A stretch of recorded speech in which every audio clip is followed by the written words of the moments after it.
सही है। AI again repeat कर रहा हूँ क्योंकि कुछ लोगों ने अभी ज्वाइन भी किया है कि एआई किसको कहते हैं कि हमारे पास एक नॉर्मल इंटेलिजेंस होती है लेकिन हम अपने सॉफ्टवेयर को चाहते हैं कि वो बिहेव करने लगे ह्यूमन इंटेलिजेंट की तरह। नेचुरल इंटेलिजेंस जो ह्यूमन बीइंग को गिवन है, इस चीज़ को आर्टिफिशियल इंटेलिजेंस करते हैं। और हिस्ट्री जो है वो यही है। अब होने लगी है एआई ना, अभी अभी अगर डिस्कस करेंगे, काफ़ी जगह यूज़ होती है एआई ना। बहुत सारे सॉफ्टवेयर के अंदर और बहुत सारे गेम्स में यूज़ हो रही है। इसकी वजह से ये यूज़र को बहुत ज़्यादा फैसिलिटी होने लगी है। इवन जूम एआई एक तरीके से इसलिए कह रहे थे कि इन्होंने, देखें वैसे तो नहीं करा लेकिन इफ देन एस का चेक लगा के इन्होंने जो है वो, या लॉजिक इसका ऐसा कर दिया जूम का कि वो एआई बेस्ड हो गया। मिसाल के तौर पे वेटिंग रूम इनेबल है, तो इसका क्या मतलब है? इसका मतलब नॉर्मली जैसे हमारे पास एक क्लासरूम होता है, क्लासरूम में जो वो इन हो रहे होते हैं लोग पहले परमिशन लेते हैं। तो अब जैसे वेटिंग रूम जो वो इनेबल है, तो वेटिंग रूम का यही मतलब है कि जो भी आएगा पहले परमिशन चाहिए होगा उसको इन होने के लिए, वरना आप जो उसको मना कर सकते हैं। तो ये भी इम्प्लीमेंटेशन है। अच्छा, इन्होंने ये रखा है कि ये सेंस करता है। लेट सपोज मैंने यहाँ से म्यूट किया हुआ है और आप उसके ऊपर जो है ना, म्यूट म्यूट के ऊपर कोई चीज़ बोलें, तो ये खुद ही जो है आपको मैसेज दे देता है कि आपका जो है वो माइक्रोफोन जो है वो म्यूट है। तो क्या हो क्या रहा है? एक्चुअली थोड़ी सी इंटेलिजेंस यहाँ पे यूज़ ये की गई है कि जैसे आप स्पीक आउट करते हैं तो सिग्नल जैसे सॉफ्टवेयर को मिलते हैं, जूम को मिलते हैं,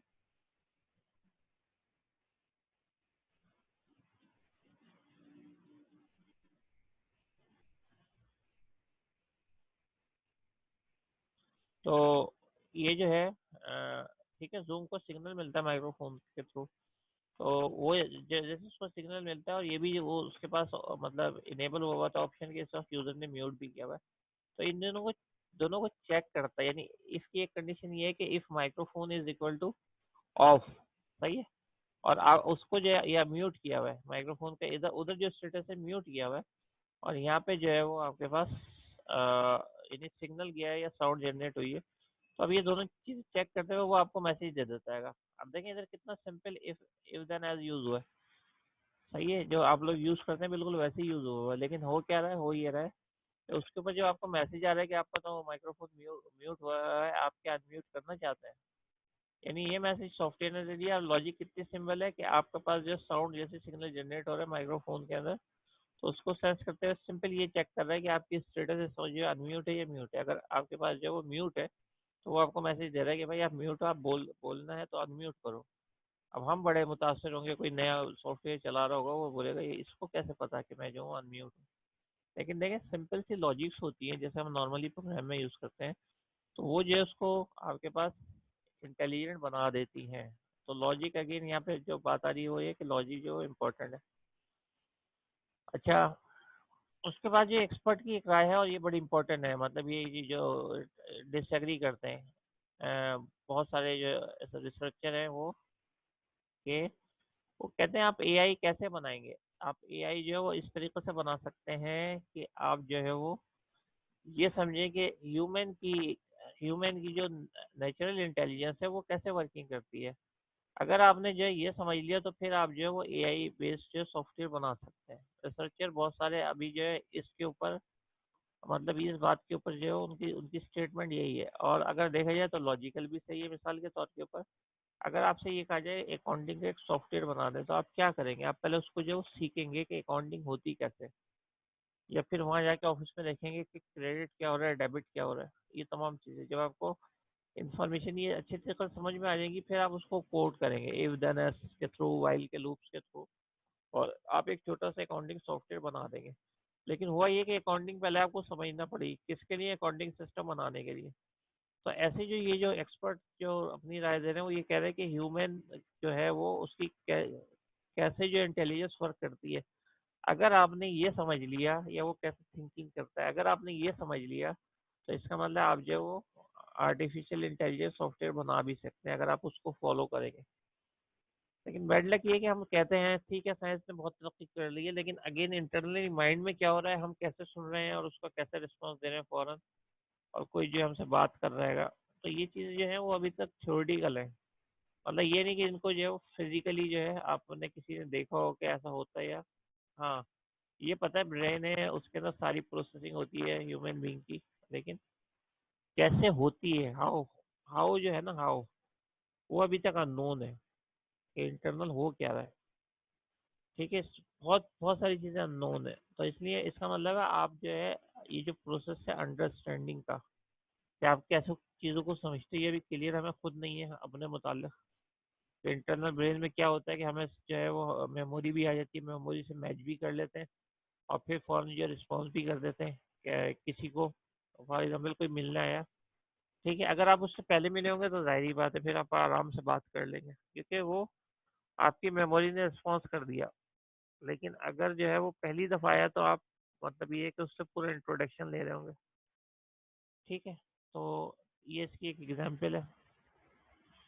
अच्छा, अब जो है वो हम इस तरीके से बात करते हैं कि इंटेलिजेंट बिहेवियर की जो अगर डेफिनेशन देखें तो क्या होता है। अब ये देखें, ये अगेन जो ये ह्यूमन बीइंग की इंटेलिजेंस के हवाले से किया गया, और अब ये अगर आर्टिफिशियल इंटेलिजेंस प्रोग्राम आपने बनाना है तो ये चीज़ें जो है इन चीज़ों को ख्याल में रखना है। पहली जो प्रॉपर्टी है वो है लर्न फ्रॉम एक्सपीरियंस।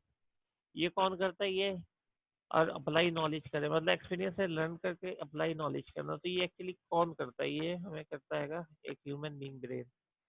कैसे? उसको जो भी इन्वायरमेंट मिला हुआ होता है उसने वो उसको मेमोराइज किया हुआ होता है, और उसके उस बेसिस के ऊपर जो अपनी नॉलेज जो है या अपने एक्सपीरियंस के बेसिस के ऊपर अपनी नॉलेज जो है रिप्लाई कर रहा होता है या उससे कंट्रोल कर रहा होता है। सही है। उसके बाद दूसरा जो है वो हैंडल कॉम्प्लेक्स सिचुएशन। ये पॉइंट अगर आप देखें तो इसके अंदर ह्यूमन बीइंग बड़े से बड़े कॉम्प्लेक्स सिचुएशन होता है तो कोशिश ये करता है उसको सॉल्व करे। सही है। तो अगेन यहाँ पे कौन सी वर्किंग करी? यहाँ पे नेचुरल इंटेलिजेंस जो है वो वर्क करती है। लेकिन अगेन आपने अगर आर्टिफिशियल इंटेलिजेंस बनाना है तो उसको इतना इंटेलिजेंट या उसके अंदर ऐसे कोड्स आपने यूज देना इसके चेक करने होंगे कि वो कॉम्प्लेक्स सिचुएशन में उससे बाहर निकल आए, या वर्किंग जो है बिल्कुल जो है वो डिफरेंट हो जाए उसकी, और उसके ऊपर जो है वो वर्किंग कम्प्लीटली ऐसे परफॉर्म कर ले जैसे एक ह्यूमन बीइंग करता है। सही है। और solve problem and important information is missing. सही है। सही है। प्रॉब्लम जब सॉल्व करते हैं इंफॉर्मेशन मिसिंग होती है। मिसाल के तौर के ऊपर आप अपने लॉजिक के बेस के ऊपर अगर आपको कोई टॉपिक दिया जाए और उसमें कुछ बातें लिखी हों और कुछ बातें नहीं लिखी हों तो आप जो है वो अंदाज़ा कर सकते हैं अपने लॉजिक के बेस के ऊपर। यानी आप जो है वो उसको अगेन पढ़े तो बहुत सारी चीज़ें जो वो आपकी समझ में आने लगती हैं। आप अच्छा, नेक्स्ट है डिटरमाइन व्हाट इज़ इम्पोर्टेंट। आपके पास बहुत सारे वर्किंग होती है, ठीक है, बहुत सारे मल्टीपल टास्क होते हैं, लेकिन उसमें जब आप क्या मतलब हैंडल कर लेते हैं, ये कम से कम ये तो आप देख लेते हैं कि कौन सा ये सबसे इम्पोर्टेंट है। लेट्स सपोज आपके पास जो है वो कल आपका कोई जो है वो प्रैक्टिकल एग्जाम है, लेट्स सपोज। तो अभी जब आप क्लास से जब लोग आप लोग जाएंगे, सबसे पहले आप ना अपने प्रैक्टिकल एग्जाम की जो वो तैयारी शुरू कर लें। इसका क्या मतलब? आप ये समझते हैं कि कल प्रैक्टिकल एग्जाम है, तो अब जो आपके पास टाइम है वो इम्पोर्टेंट है उसकी तैयारी के लिए। अच्छा, मैं हर इस आज जो है ना हर उसमें अटेंडेंस लूँगा क्योंकि स्टूडेंट बहुत कम आ रहे हैं, और आज जो है ना वो मतलब ये बहुत ज़्यादा जो है वो एब्सेंट्स लगेंगी। तो इसलिए जो अभी बहुत कम लोग आ रहे हैं और जो अभी भी इधर उधर हैं या एग्ज़ाम की तैयारी वगैरह कर रहे हैं, तो उनको मैसेज कर दें कि क्लास ज़रूर लें, क्योंकि आज जो है वो अगेन एंड अगेन जो है जितनी भी पॉसिबिलिटी इस सेशन की भी अटेंडेंस दे दें आप लोग, प्रेजेंट लिख के इस सेशन की भी अटेंडेंस दे दें, ताकि हर सेशन वाइज है वो तो ये पता चल जाएगा कि हमें जो है वो कितने लोग जो है वो मौजूद थे इस सेशन में ना। अगर कम से कम आज की अटेंडेंस के लिए ज़रूरी है कि चारों सेशन में आप लोग सब मौजूद हो। ठीक है, जो जो मौजूद रहेगा उसकी खाली मैं चारों की कॉमन निकाल के फिर उसके बाद ही अटेंडेंस कराऊंगा, और अगर तीन हुई तो फिर मैं एब्सेंट मार्क कर दूंगा। तो अब आप अभी प्रेजेंट देना शुरू कर दें। ठीक है। अच्छा, उसके बाद हमारे पास जो है वो react quickly and correctly to a new situation. कि अचानक अगर कोई परेशानी आ जाती है या इस किस्म की कोई प्रॉब्लम रिएक्ट तो आप फौरन रिएक्ट कर जाते हैं। तो हम ये सारी चीज़ें क्या है, ये तो एक ह्यूमन नॉर्मल ह्यूमन बिहेवियर है, ये किस में इम्प्लीमेंट करना चाहते हैं? ये तमाम की तमाम चीज़ जो है वो हम एक सॉफ्टवेयर के अंदर इम्प्लीमेंट करना चाहते हैं जो अभी जो है लिस्ट हुआ है।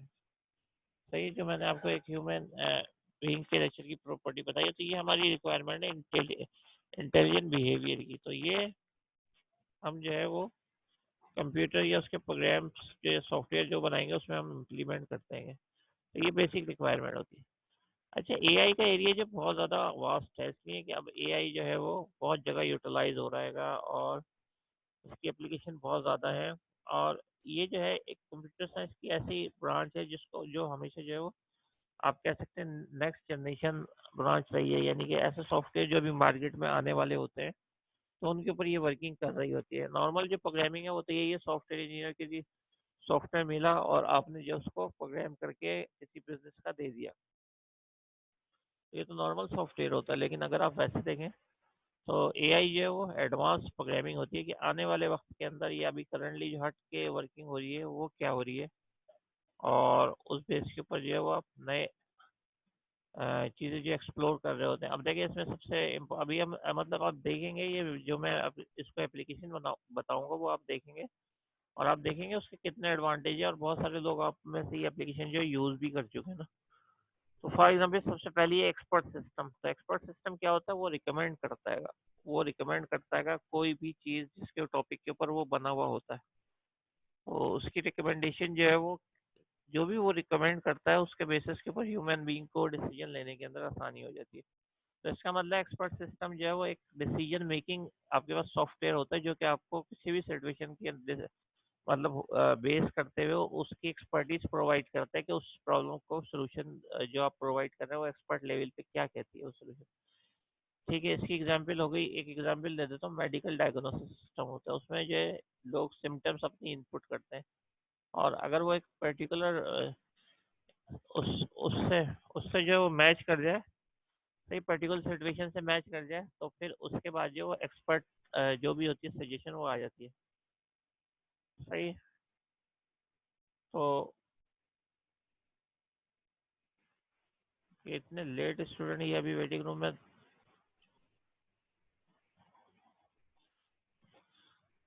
तो उसके बाद जो है दूसरा हमारे पास है विजन सिस्टम। अच्छा, विजन सिस्टम क्या होता है, ऑब्जेक्ट को रिकॉग्नाइज कर रहा होता है। सही है, ऑब्जेक्ट को जो वो रिकॉग्नाइज कर रहा होता है। जैसे मिसाल के तौर पे कोई ऑब्जेक्ट हो गया, तो अब आप मतलब ये चाहते हैं सॉफ्टवेयर रिकॉग्नाइज करके जो है वो आपको बता दे। तो जो आपके पास ऐसी कार्स होती हैं जो कि बिल्कुल मतलब ये ड्राइवरलेस कार होती हैं, उसमें जो है ये सिस्टम बहुत वर्क करते हैं विजन सिस्टम, क्योंकि उसके अंदर ऑब्जेक्ट को रिकॉग्नाइज करना कि आगे से दूसरी कार आ रही है। सही है, और उससे जो बचना है, तो ये सिस्टम जो है वहाँ पे बहुत ज़्यादा ये वर्क कर रहे होते हैं। विजुअल इमेजेस को समझना और उसको इंटरप्रेट करना और ह्यूमन बीइंग की तरह उसको समझना कि कौन से एक इमेज आई है। देखें आपके पास जो है जो कार होगी ड्राइवरलेस, उसके अगर कैमरा भी लगा होगा तो उसको जो हर सेकंड के अंदर लेट सपोज एक इमेज आ रही है, तो उस इमेज के ऊपर उसने डिसीजन लेना है ना, कि ये जो है आगे जो है वो बिल्कुल प्लेन है, या रोड जो है वो जिस स्पीड पे वो कार चल रही चलती रहे, या एकदम से कोई ऑब्जेक्ट आ गया है जिसके बेस पे अब उसको स्लो डाउन करना चाहिए या ब्रेक लगाना चाहिए। ठीक है, तो ये जो है ये हमारे पास विजन सिस्टम्स एक्चुअली प्रोवाइड कर रहे होते हैं, ये कैपेबिलिटी के ऑब्जेक्ट को रिकॉग्नाइज करना। इसी के अंदर जो फेस रिकॉग्निशन आप जो रिकॉग्नाइज के सॉफ्टवेयर आते हैं जो आपके लैपटॉप वगैरह के ऊपर भी होते हैं, मोबाइल के ऊपर जो वो फेस को जो रिकॉग्नाइज कर लेते हैं। ठीक है, फिंगरप्रिंट होता है वो भी रिकॉग्नाइज कर लेता है। तो ये सारे जो विजन सिस्टम है, लेकिन अगेन ये किसकी ब्रांच है, एआई की। फिर हमारे पास आता है नेचुरल लैंग्वेज प्रोसेसिंग। आपने देखा होगा गूगल में हम टाइप करते हैं तो वो सजेशन देना शुरू कर देता है, तो उसका गैस होता है वो कि आप जो टाइप कर रहे हैं तो उससे रिलेटेड जो सबसे मतलब आपकी प्रीवियस एक्सपीरियंस देखते हुए कि आप जो सर्चिंग परफॉर्म करते हैं उसको भी देखते हुए, और जो ट्रेंड मार्केट के अंदर जो सबसे ज़्यादा सर्चिंग हो रही है वो देखते हुए आपको वो सजेशन प्रोवाइड करता है। सही है, कि क्या क्या जो पॉसिबिलिटी है वो नीचे लिस्ट डाउन कर देता है। अगर आप आपकी रिक्वायरमेंट उनमें से कोई है तो आप क्लिक कर देते हैं। तो ये जो नेचुरल लैंग्वेज प्रोसेसिंग है, इसकी एग्जांपल हमारे पास सर्च इंजन है, या स्पेशली गूगल की तो ज़रूर बात की जा सकती है, क्योंकि गूगल के अंदर आप दो चार वर्ड टाइप करते हैं तो वो अगेन जो उसके आगे खुद ही जो है वो टाइप कर लेता है। फॉर एग्जांपल पाकिस्तान के हवाले से ये कि सबसे ज़्यादा जो यूज़ होने वाला वर्ड है वो फ्री डाउनलोड है। तो अगर लेट सपोज कि ये फ्री डाउनलोड अगर आप वो खुद देखता है आपका एरिया गूगल और ये देखते हैं, उसके बाद खाली आप फ्री लिखते हैं तो वो डाउनलोड खुद ही आगे ऐड कर देता है। तो अगेन ये जो है ये एग्जांपल नेचुरल लैंग्वेज प्रोसेसिंग की। ठीक है। दूसरी बात ये कि ज़रा सी भी आप मिस्टेक करते हैं टाइपिंग तो वो खुद ही दे देता है कि डिड यू मीन दैट, तो इसका मतलब वो भी जो है एक तरीके से नेचुरल लैंग्वेज प्रोसेसिंग का पार्ट है। फिर आपने देखा होगा वॉइस को रिकॉग्नाइज करना, तो बहुत सारे ऐसे सॉफ्टवेयर आ गए जो वॉइस के ऊपर जो है ऑपरेट कर रहे होते हैं, और ठीक है, यानी लेकिन वॉइस को किस लेवल तक ऑपरेट कर रहे हैं इन फ्यूचर, जो है अगर आप अपने घर के ऊपर आएंगे और आप मतलब दरवाजे के ऊपर किसी पासवर्ड की जरूरत नहीं होगी, या जब आप कहेंगे कि ओपन द डोर, तो वो आपकी साउंड की फ्रिक्वेंसी सुनते हुए जो है वो इनपुट कर देगा। सर्च इंजन जो है वो गूगल होता है, जैसे फॉर एग्जांपल जो सर्चिंग करके जो है वो प्रोवाइड करता है, जैसे गूगल होगी आपके पास, सही है, और फायरफॉक्स वगैरह इस टाइप के जो है आपके, ये तो ब्राउज़र भी होगा, लेकिन ब्राउज़र के साथ साथ ऐसे तमाम चीज़ें जो कि आपको डायरेक्टली सर्चिंग प्रोवाइड करें। तो there are lots of search engine जो मार्केट के अंदर हैं और यूज़ होते हैं। याहू भी एक तरह से सर्च इंजन है, इसमें सर्चिंग हो सकती है, लेकिन एक स्पेशलिटी जो हो गई है वो गूगल को हो गई है। और जिसके लिए भी कोई चीज़ चाहते हैं वो गूगल के तरफ ही जाते हैं, वरना बहुत सारे और भी इंजन है, लेकिन अगेन वो इतनी ज़्यादा फैसिलिटी नहीं देते।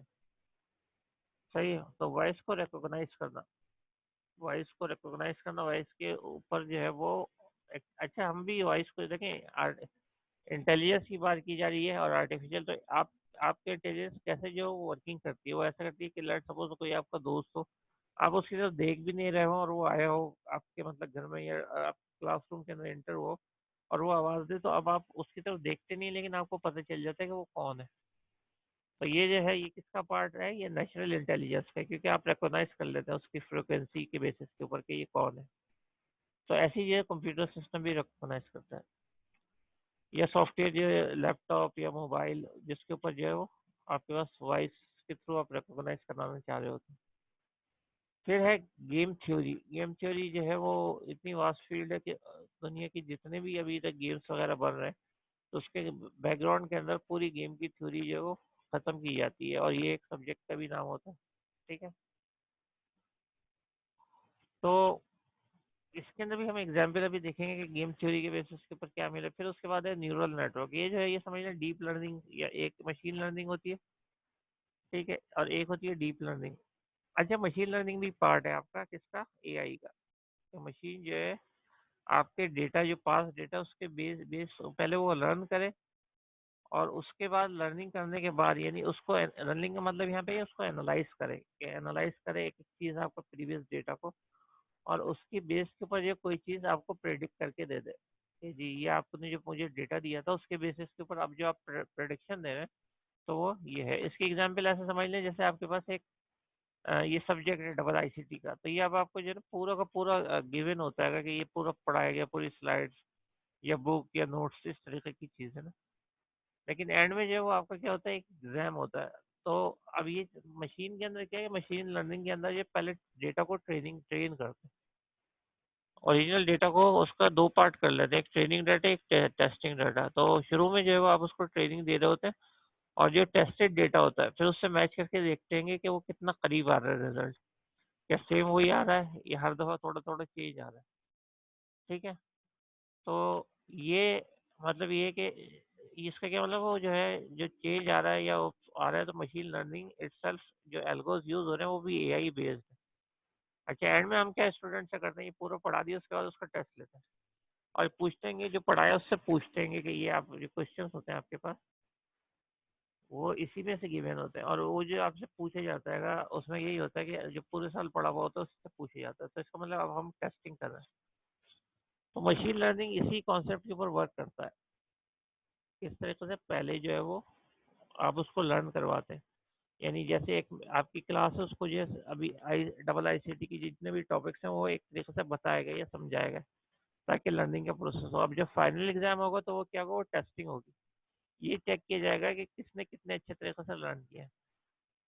अच्छा, जिन्होंने अच्छे लर्निंग की होगी वो ऑटोमेटिकली जो है उनकी पोजीशन क्लास के अंदर बेहतर होगी, है मतलब जिस तरीके से आप इन टर्म ऑफ मार्क्स बात करती हैं। लेकिन जिन लोगों की जो है वो जिन लोगों ने इतने अच्छे तरीके से नहीं पढ़ा, तो वो आंसर भी नहीं सही दे रहे होंगे। सही है, तो जो आंसर सही नहीं दे रहेंगे तो इट मीन्स उनकी एक्यूरेसी बहुत कम है, और जो आंसर बच्चे दे रहे हैं बिल्कुल एक्यूरेट करीब से करीब 10, तो उसकी एक्यूरेसी जो है वो बेहतर है। तो इस बेसिस के ऊपर जो है वो मशीन लर्निंग के एल्गो यूज होते हैं। अच्छा, न्यूरल नेटवर्क्स का इधर वर्ड आया था, ये क्या है, डीप लर्निंग है। डीप लर्निंग जो है वो न्यूरल नेटवर्क्स के ऊपर ही वर्क कर रही होती है। ये मशीन लर्निंग से ज़्यादा जो है वो एडवांस फॉर्म है। ठीक है, और इसमें जो है वो एक्चुअली न्यूरॉन कहते हैं, ह्यूमन जो ब्रेन है उसके अंदर जो एक प्रोसेसिंग एलिमेंट होता है उसको कहा जाता है न्यूरॉन। न्यूरॉन का मतलब ये है कि जैसे एक आपके कंप्यूटर होता है उसमें एक प्रोसेसर लगा हुआ होता है, तो हमारे ब्रेन के अंदर जो है वो भी एक मतलब ये प्रोसेसर होता है, उसको न्यूरॉन कहते हैं। लेकिन वो क्योंकि सेल्स सेल्स में होता है, मतलब ये कि बहुत ही ज़्यादा इनविजिबल सिचुएशन में होता है, तो न्यूरॉन्स जो है वो मतलब कहा यह जाता है कि एक ह्यूमन बीइंग में जो है वो 1 बिलियन न्यूरॉन होते हैं। 1 बिलियन का मतलब हो गया 1 अरब। एक ह्यूमन यानी इतना जो है उसका साइज होता है। तो लेकिन अब मसला ये है कि ह्यूमन ब्रेन के अंदर ये जो न्यूरॉन्स है ये क्या करते हैं, कोई भी प्रॉब्लम होती है, जैसे हमने किसी को देखा और देखते के साथ ही जो हमें मतलब फौरन पता चल गया कि उसको हमने पहले देखा हुआ है, हमारा कोई जानने वाला है या नहीं है। तो इतना फास्ट वर्क जो है वो करते हैं 1 बिलियन न्यूरॉन एक साथ, ये वर्किंग स्टार्ट करते हैं उसको देखने की, पुराने मतलब मैचेस करने की कि इसको कहीं देखा है। ये तमाम की तमाम चीज़ें जो है वो न्यूरॉन कंट्रोल्स कर रहे होते हैं। तो उस बेस के ऊपर जो है वो न्यूरॉन्स के बेस के ऊपर कुछ एल्गोरिदम भी लिखे गए, जैसे हमारा ह्यूमन बीइंग काम करता है वैसे ही। उसको कहते हैं न्यूरल नेटवर्क। सही है, और वो ये बहुत वर्किंग कर रहे होते हैं, अच्छे बेहतर कर रहे होते हैं, इवन मशीन लर्निंग से भी बेहतर कर रहे होते हैं। मशीन लर्निंग की जो दूसरी फॉर्म है वो है डीप लर्निंग। ठीक है, और ये दोनों एआई है। ये मैं बता दूं, जैसे मैंने कहा ना अभी हम एआई का जो एआई की बात कर रहे हैं। एक मिनट ठहरिएगा।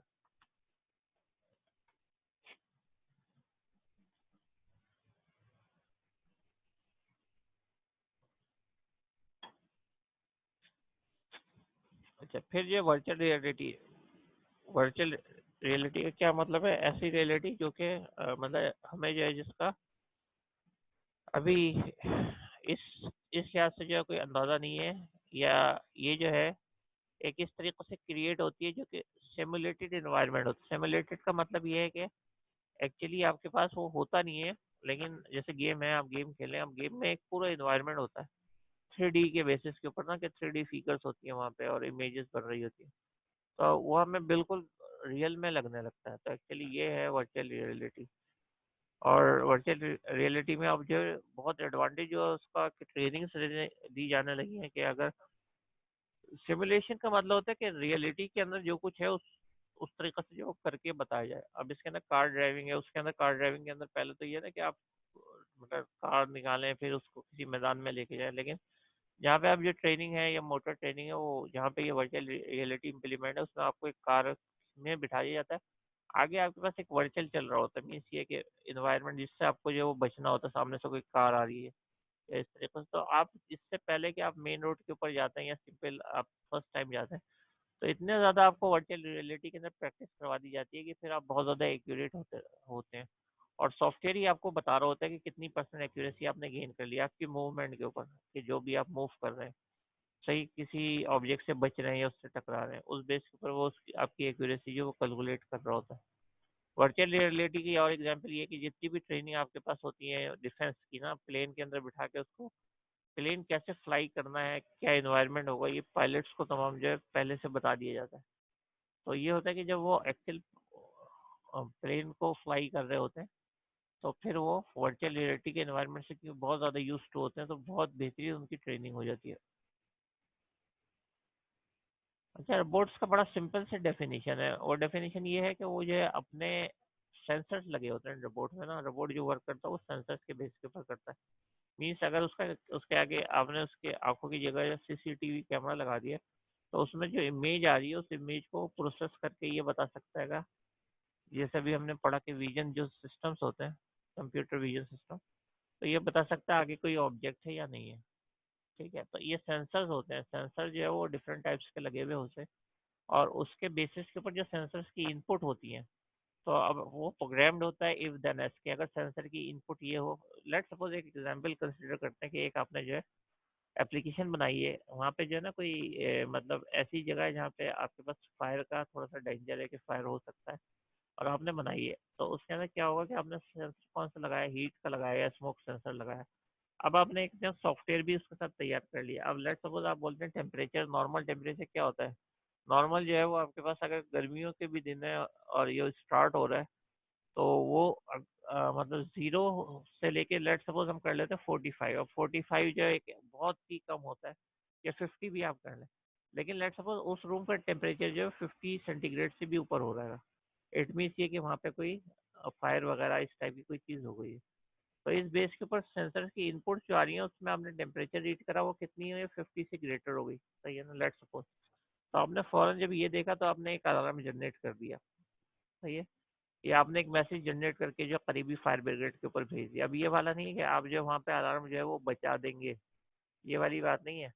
अब बात ये है कि आपके पास मोबाइल आपने ऐप बनाई है, वो जैसी वहाँ पे टेम्परेचर फील करती है कि इस इतने डिग्री से ज़्यादा हुआ, तो वो क्या करती है, वो करीबी पुलिस स्टेशन पे भी भेज देती है, फायर ब्रिगेड के ऊपर भी भेज देती है, और जो है वो आपके पास एम्बुलेंस सर्विस पे भी, और बिल्डिंग के एडमिन को भी भेज देती है।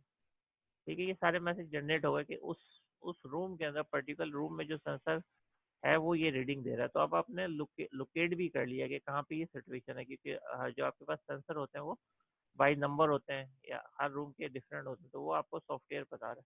अच्छा, ये सेंसर कनेक्टेड कहाँ होता है? इसका डेटा ये एक्चुअली जाएगा वही कंप्यूटर सॉफ्टवेयर के पास जो सर्वर पे रन हो रहा होगा। जब उसके पास जाएगा तो वहाँ पे कौन होंगे? वहाँ पे सॉफ्टवेयर डेवलपर वो आप होंगे, क्योंकि आपने इफ देन एल्स सीखा हुआ है।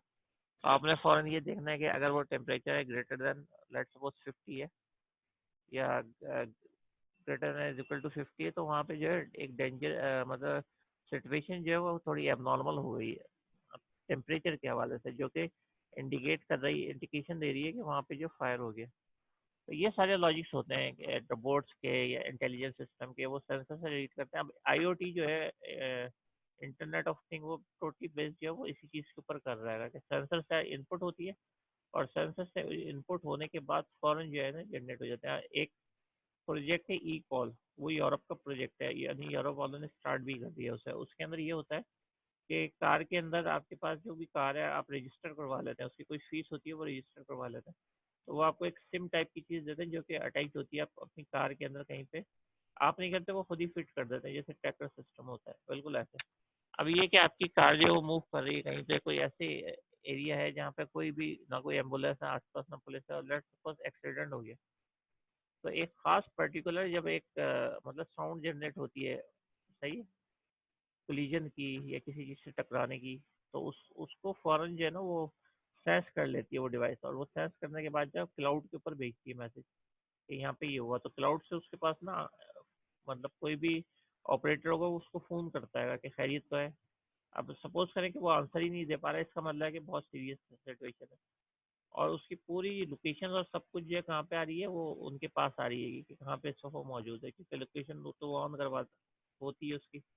अब होता ही है कि उन्होंने क्या करा, क्लाउड पे जैसे ही मिला तो क्लाउड या सॉफ्टवेयर ही अपने तौर के ऊपर डिसीजन ले लेगा कि अगर उसको कोई अटेंड नहीं कर रहा, उसकी कॉल अटेंड नहीं कर रहा, बहुत देर मतलब एक ट्राई की, दूसरी ट्राई की, नहीं कर रहा, तो फिर वो क्या करता है, वो फौरन ही वही मैसेज जनरेट कर देता है एम्बुलेंस को, पुलिस स्टेशन को, आसपास अगर कोई हेलीकॉप्टर सर्विस है एम्बुलेंस की तो उसको भी कर देते हैं कि यहाँ पे तो कुछ है हो चुका है, यानी कि जो भी ड्राइवर वगैरह है उसको कोई प्रॉब्लम हो गई है।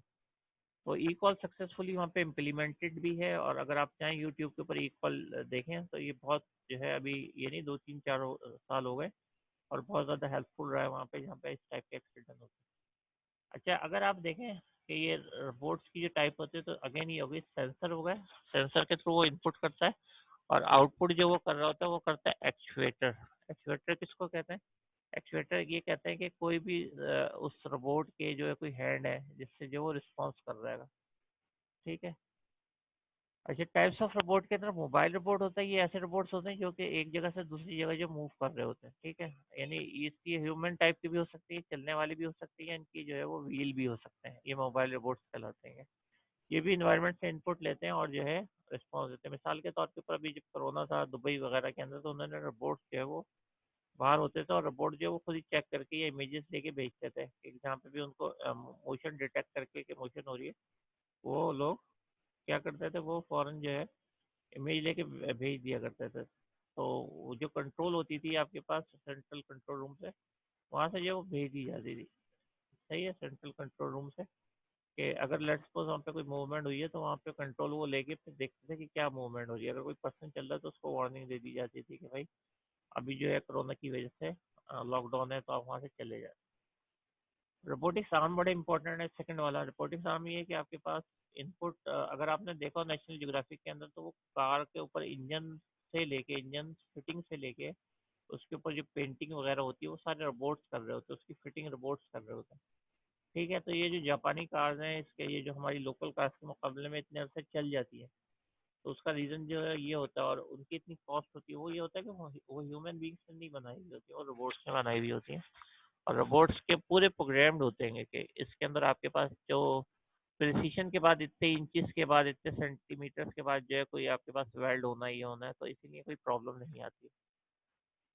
अच्छा, ऑटोनोमियस व्हीकल्स ये जो है मोबाइल रोबोट है। सही है, ये आपके पास ये अगेन जो व्हीकल का कम्बिनेशन हो सकता है। और ये जो है,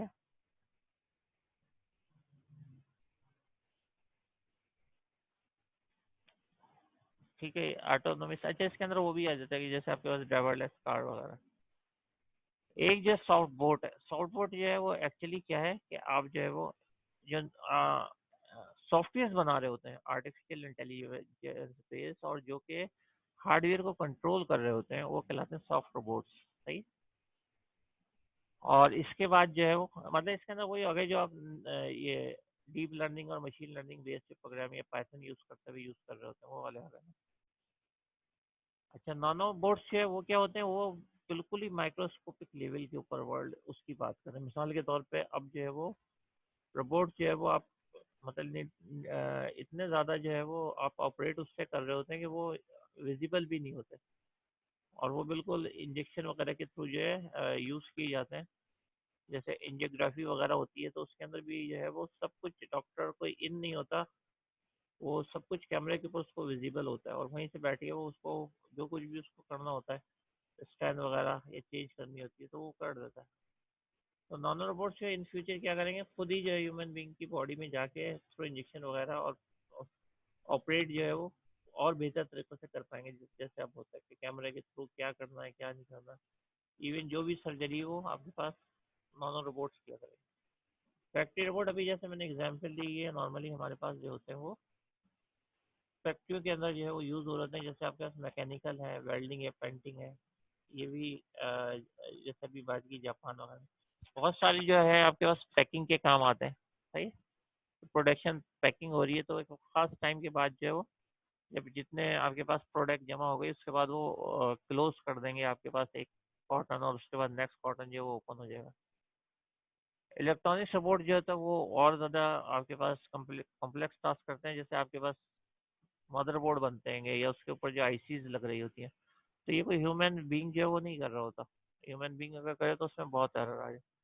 तो ये सारी जो है रोबोट से बिल्ड इन चीज़ें करवाई जा रही होती हैं। और अगेन एक जो बम का इशू होता है कि बम अगेन यहाँ पे ह्यूमन बींग वहाँ जा नहीं सकता, और बम जो है बिल्कुल रेडी है लेट सपोज, तो बम बम को डिसेबल करना। ठीक है, ये भी ये रोबोट का ही काम है।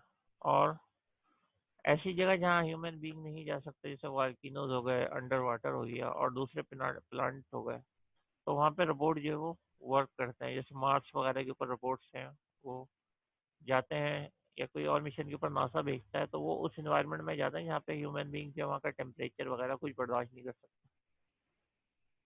ठीक है। अच्छा, रोबोट सॉफ्टवेयर आर्किटेक्चर क्या कहता है, वो ये कहते हैं कि अगर आपको बनाना है तो उसके अंदर एक सेंट्रलाइज कंट्रोलर होगा, यानी सेंट्रल प्रोसेसिंग यूनिट होता है, जो कि आपके पास वो इंटेलिजेंस सॉफ्टवेयर रन कर रहा होता है, जिसके लिए रोबोट को किसी खास पर्पज के लिए बनाया जाता है ना, तो वो उसके लिए तमाम चीज़ें उसके अंदर बिल्ड इन प्रोग्राम होती हैं। ठीक है। और जो है जिसके अंदर ये है कि उसकी मोशन को कंट्रोल करना, और जो डिफरेंट वैल्यूज है उनको इंटरप्ट करते हुए उसको प्रोवाइड करना, आपके प्रोसेसर को देना, तो ये रोबोट सॉफ्टवेयर आर्किटेक्चर ये एक्चुअली स्टडी किया जाता है। लेकिन अगेन ये एआई की फील्ड है, जो लोग रोबोट्स के ऊपर मतलब सॉफ्टवेयर बना रहे होते हैं वो करते हैं। अच्छा, ये लेस देन 1 मिनट रह गया है, तो इसके बाद अब हम आएंगे तो थोड़ा सा रोबोट्स के मुतालिक और देखेंगे, देन उसके बाद जो है, अच्छा हर मैं सेशन की अटेंडेंस इसलिए ले रहा हूँ कि आज मैं जो है वो ये देखूंगा कि कितने लोग आ रहे हैं, क्योंकि अभी पहले में 22 थे, अब